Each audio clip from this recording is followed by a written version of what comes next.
In this segment on the Technical Fisherman, we're in St. John's in the U.S. Virgin Islands.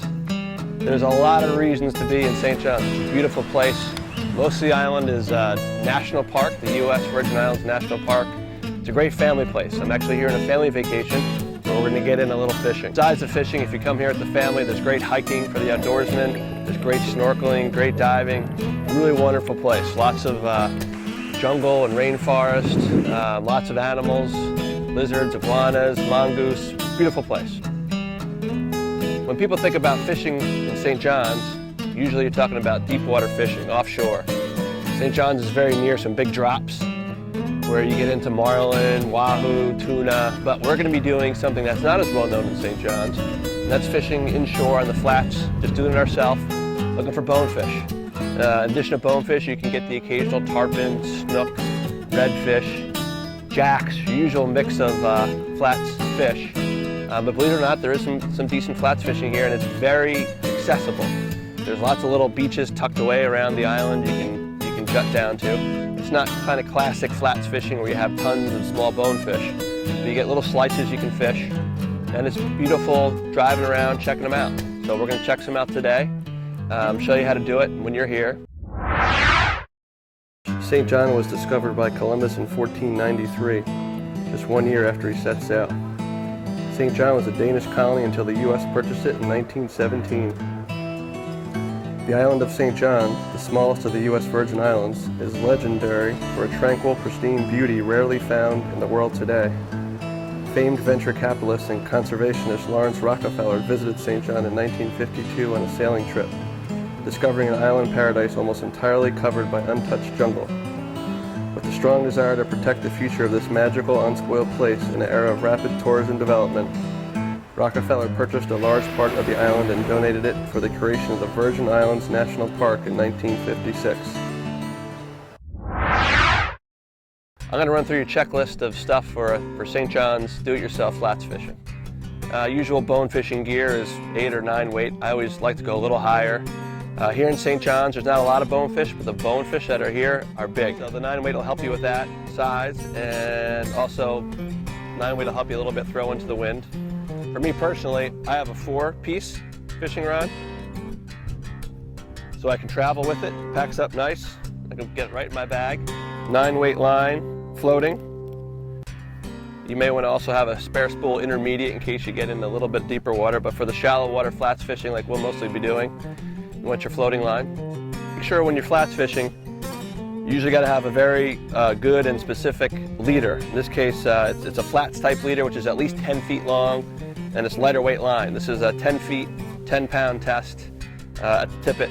Because in these shallow water, bonefish and these other flats fish have very good eyesight. You're fishing in very clear water with a white background so they can really see well. So you need a nice long leader. For our fly selection, we've got a lot of the typical kind of bonefish flies, which tend to be small flies with a little bit of weight on them to keep them along the bottom, because bonefish are usually eyes down. A lot of crab type imitations for bonefish, especially permit. And then I mix it up with some other bigger flies in case you see some bigger fish, some jacks, some tarpon. This is a tarpon type of fly. This is a kind of versatile fly that'll work on a lot of things, a little spoon fly. So a lot of little bonefish flies, a little mix of some other things in case you get into something else while you're out there on the flats. Then you want a pair of line snips, and I bring along a small little fillet knife. It's very versatile to have, a little knife. So that's the fishing gear. When you're out in the flats, it's important to have yourself geared up right. I've got a fishing type shirt on. This is a Columbia sportswear shirt. Despite it being the tropics and warm, I like the long sleeves because your arms can get fried out there in the flats. Don't forget you're getting sun from above, sun bouncing off the water, you can really get burned. So I have a long sleeve sport fishing shirt on, lots of pockets for all my gear, flies. Obviously sunscreen. I'm a big fan of zinc for your face. It stays on long, pretty good for your skin. Polarized sunglasses, super important to help you see into that water. Gotta have polarized. I've got a little leash on it, so if I can take them off, it'll hang around my neck.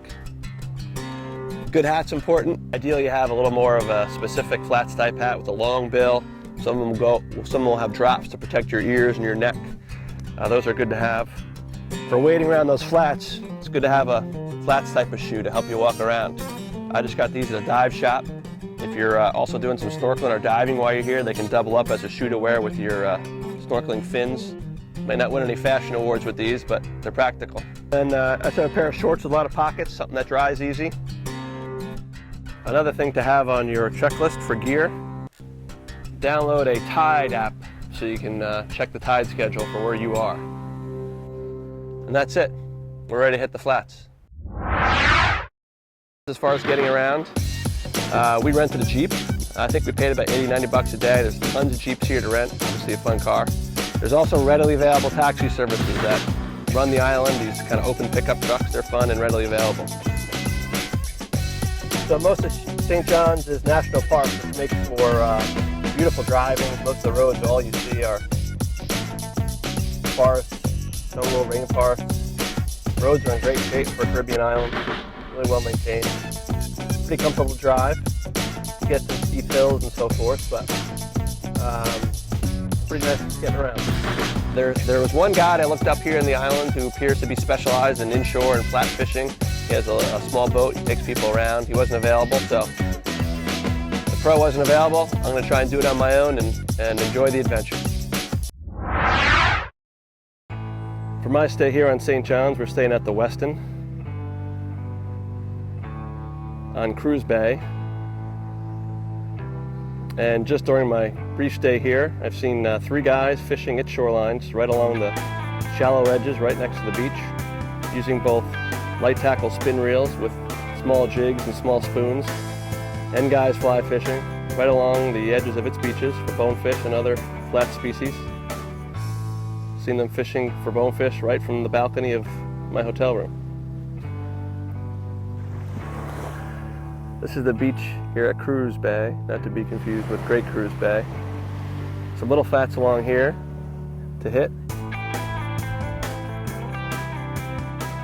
When the tide is up, you actually get a little mangrove creek coming out here to the water. The dock here in Cruz Bay at the Westin.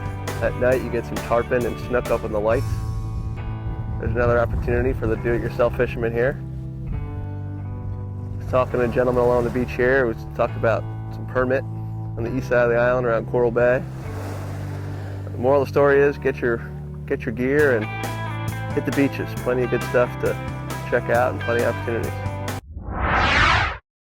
We're here right at the parking lot at Maho Bay, one of an area that's got some good areas to fish from the beach. And literally, the parking lot's right here. There's your water. So it's real easy to get to. Very nice feature. There's some beaches where they're a little more remote, you can hike to, etc. But there are some good ones you can get to pretty readily. So we're just working the flat. Haven't seen any bonefish yet or anything, any good flat sport fish, but saw lots of other cool stuff. Saw a little shark, took a couple shots at, couldn't get them to turn on the fly. Just saw 3 turtles pop up their heads right here on the beach. I don't think they're around for the camera right now. Saw some little blue runners in here in the surf, so lots of life. We're just leaving Maho Bay. Beautiful beach. So we didn't hook up. That's why it's fishing, not catching. But saw lots of cool life, which is when you're flat fishing and stalking the flats, kind of half the fun is spotting the fish in the water. So got to see lots of stuff. Doing some big stingrays, little sharks cruising by. So good time, no hookups. Now we're going to go check out Leinster Bay, which is known a little more for the extent there's a beach that's known for flats in St. John's. Leinster Bay is it. Let's go see what that has to hold.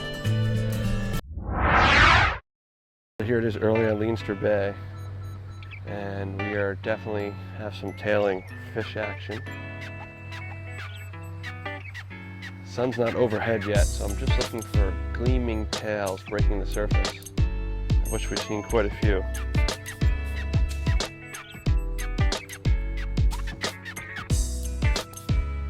Try and get some of this tailing action on tape for you guys. Whoa, whole school bones just spooked right there. Looks like we got another stingray here in her hands. Out for an early morning breakfast.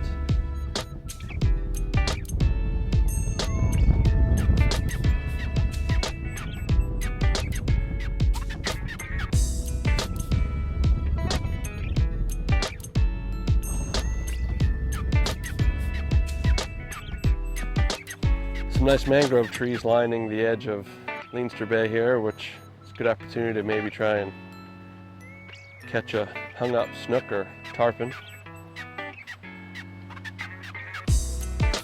as opposed to the bones most likely out there active on the flats.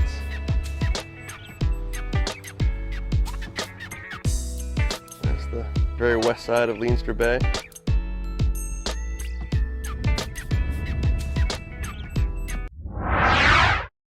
Well, folks, my time in St. John was short. Hopefully we gave you some insights that can make your time here more productive. Probably spent more time with the camera in my hand than the rod in my hand to try and get you guys in on the action. But beautiful spot, beautiful action. Hope we gave you some good insights here today. So your time in St. John's is productive and fun, and getting out in these flats and seeing the great action, seeing the great nature everywhere, seeing the great beauty. Leave us a comment with your thoughts on St. John, your experiences, your tips, your pointers, so all of us can collectively learn from each other as we do it yourself here at St. John. Hope you enjoyed the segment. Tight lines.